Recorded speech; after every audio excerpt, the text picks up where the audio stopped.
500 से मार्केट ने एक सपोर्ट लिया है। वेलकम टू सीखो ऑफिशियल शेयर मार्केट अपडेट। 2024 में जितना मार्केट राइज हुआ था उससे 50% से भी ज़्यादा ऑलरेडी फॉल हो चुका है। 23,500 के आसपास निफ्टी ने एक सपोर्ट कंसिडर किया है और same goes with Sensex of BSc also. October month में एफआईएस की जो सेलिंग है वो मोर देन 1 लाख करोड़ है। इससे ये पता चलता है कि फॉरेन इन्वेस्टर अभी इंडिया में इन्वेस्टमेंट के लिए रेडी नहीं है। तो ये सबसे पहला इंडिकेशन है कि हमें अभी इन्वेस्ट करना चाहिए भी या नहीं।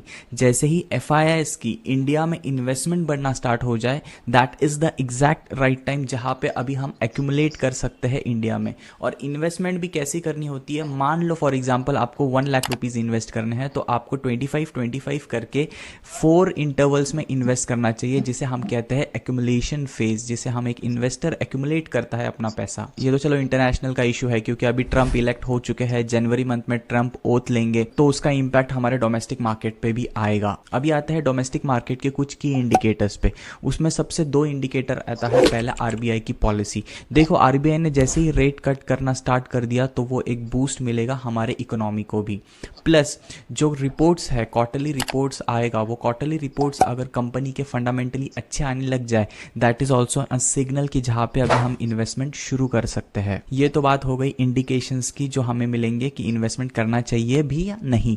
अब आते हैं कुछ की सेक्टर्स की। ध्यान रखना ये सेक्टर्स बहुत ज्यादा इंपॉर्टेंट है इंडिया की ग्रोथ स्टोरी के लिए। देखो इंडिया का टारगेट है 2030 तक 500 गीगावाट की एनर्जी कैपेसिटी जनरेट करना, और हम ऑलरेडी एक ग्लोबल लीडर है सस्टेनेबल डेवलपमेंट के। और अगर इतनी अच्छी एनर्जी कैपेसिटी बनानी है तो इसका डायरेक्ट इंपैक्ट ये 4 कंपोनेंट्स पे आएगा। पहले आएगा इलेक्ट्रिकल, दूसरा आएगा बैटरीज, तीसरा आएगा सोलर और चौथा आएगा विंड एनर्जी का डेवलपमेंट। तो हमें इस 4 कंपोनेंट पे आने वाले टाइम में स्टॉक सिलेक्शन रखना है। अब बात करते हैं इंफ्रास्ट्रक्चर और कंस्ट्रक्शन की। इंफ्रास्ट्रक्चर और कंस्ट्रक्शन में अगर आप देखोगे तो जैसे हाईवेज हो गया, मेट्रोज हो गया, स्मार्ट सिटीज हो गया, स्पीडी ट्रेन हो गया, ये सारे इनिशिएटिव है जो बूस्ट करेंगे हमारा इंफ्रास्ट्रक्चर और कंस्ट्रक्शन।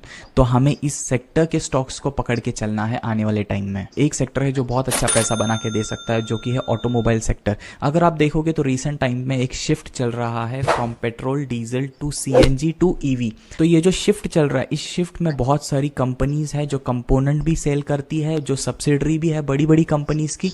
तो हमें ऐसे सेक्टर्स को और ऐसे सेक्टर्स के स्टॉक्स को फाइंड आउट करना है जो ऑटोमोबाइल रिलेटेड है, जो ये शिफ्ट जो सीएनजी से ईवी में हो रहा है इसका बेनिफिट ले सके। इंडिया एक ग्रोथ स्टोरी है पूरे वर्ल्ड के लिए। पूरी दुनिया इंडिया में पैसा इन्वेस्ट कर रही है क्योंकि सबको दिख रहा है कि हमारी ग्रोथ की जो स्पीड है वो कंपैरेटिवली ऑल ओवर वर्ल्ड में जितने भी कंट्रीज है उनसे बहुत ज़्यादा फास्ट है।